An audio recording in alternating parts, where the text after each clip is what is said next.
মধ্যপ্রাচ্যে চলমান উত্তেজনার মধ্যে ইরানের ড্রোন ও ক্ষেপণাস্ত্র হামলায় কুয়েতে অবস্থানরত ৩৮ মার্কিন সেনা আহত হয়েছেন। গত ২৮ ফেব্রুয়ারি যুদ্ধ শুরুর পর থেকে প্রায় ১২ দিনে এসব হামলায় তারা আহত হন। বুধবার এক প্রতিবেদনে এ তথ্য জানিয়েছে মার্কিন সংবাদ মাধ্যম সিবিএস।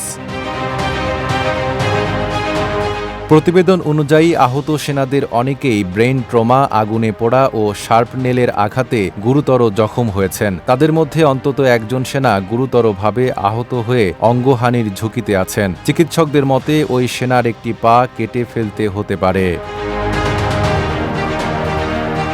আহত ৩৮ সেনার মধ্যে ১৩ জনকে চিকিৎসার জন্য যুক্তরাষ্ট্রে নেওয়া হয়েছে। তাদের মধ্যে একজন ভর্তি আছেন টেক্সাস অঙ্গরাজ্যের ব্রুক আর্মি মেডিকেল সেন্টারে এবং ১২ জন চিকিৎসা নিচ্ছেন ওয়াশিংটনের কাছে অবস্থিত Walter read national military medical সেন্টারে। বাকি ২৫ জন জার্মানি ল্যান্ডস্টুল রিজিওনাল মেডিকেল সেন্টারে চিকিৎসাধীন। শিয়া বাটার ও ভিটামিনে সমৃদ্ধ লিলি বিউটি সোপ, তারুণ্যময় উজ্জ্বল ত্বকের জন্য।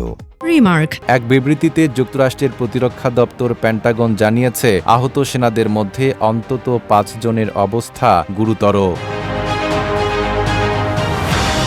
কুয়েতে যুক্তরাষ্ট্রের কয়েকটি গুরুত্বপূর্ণ সামরিক ঘাঁটি রয়েছে। এর মধ্যে মার্কিন আর্মি সেন্ট্রাল ফরওয়ার্ড সদর দপ্তর ক্যাম্প আরিফজান, ইরাক সীমান্তের কাছে অবস্থিত আলী আল সালেম বিমান ঘাঁটি এবং ২০০৩ সালের ইরাক যুদ্ধের সময় প্রতিষ্ঠিত ক্যাম্প বুহেরিং উল্লেখযোগ্য।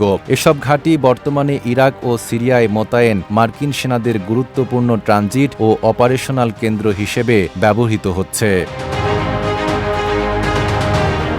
এদিকে পেন্টাগনের মুখপাত্র শন পার্নেল জানিয়েছেন, যুদ্ধ শুরুর পর গত ১১ দিনে মধ্যপ্রাচ্যের বিভিন্ন মার্কিন ঘাঁটিতে প্রায় ১৪০ জন মার্কিন সেনা আহত হয়েছেন।